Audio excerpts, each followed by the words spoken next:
તો ખ્યાતિ હોસ્પિટલ દ્વારા ખોટા ઓપરેશન કરી અને નિર્દોષના મોત થવાનો મામલો હોસ્પિટલના સંચાલક કાર્તિક પટેલે કરેલી ડિસ્ચાર્જ અરજી પર આજે સુનાવણી હાથ ધરવામાં આવી।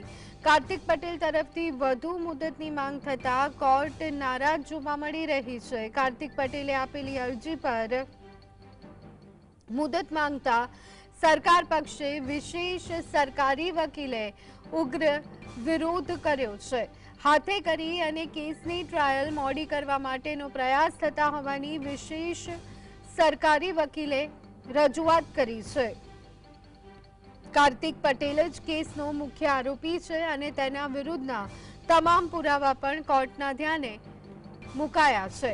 14 નવેમ્બરના રોજ કાર્તિક પટેલની દલીલો માટે કોર્ટે અંતિમ મુદત આપી હતી। અગાઉ ડોક્ટર સંજય પટોડિયા, રાજેશ્રી કોઠારી અને રાહુલ જૈને ડિસ્ચાર્જ અરજી કરી હતી। સરકાર તરફે વિજય બારોટ દ્વારા કાર્તિક પટેલની અરજી નામંજૂર કરવા વિગતવારની દલીલો જે છે તે કરવામાં આવી હતી। તો આજ અંગે વધુ વિગત મેળવી લઈએ। સંવાદદાતા ધવલ અમારી સાથે ફોન લાઈન પર જોડાઈ ગયા છે। ધવલ, ખ્યાતિ હોસ્પિટલ દ્વારા ખોટા ઓપરેશન કરી અને નિર્દોષોના મોત થવાના મામલે અપડેટ સામે આવી રહી છે, શું વિગતો?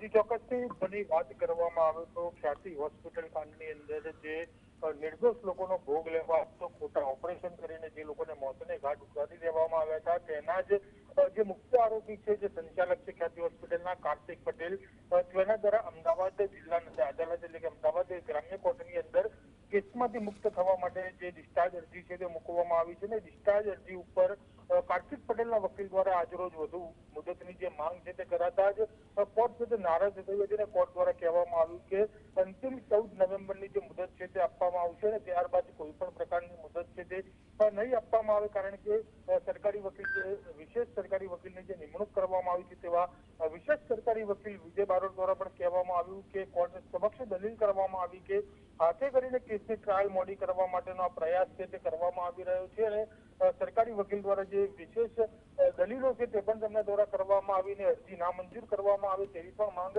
તેમના દ્વારા કોર્ટ સમક્ષ મૂકવામાં આવી છે। સાથે જ અન્ય આરોપીની વાત કરવામાં આવે તો ડોક્ટર સંજય પટોડિયા, રાજેશ્રી કોઠારી, રાહુલ જૈન, આ તમામ આરોપી દ્વારા પણ ડિસ્ચાર્જ અરજી છે તે અમદાવાદ જિલ્લા અદાલતની અંદર મૂકવામાં આવી છે અને આગામી દિવસમાં તેની પર કોર્ટ પોતાનો જે નિર્ણય છે તે લેશે। જી આભાર ધવલ, સમગ્ર માહિતી આપવા બદલ।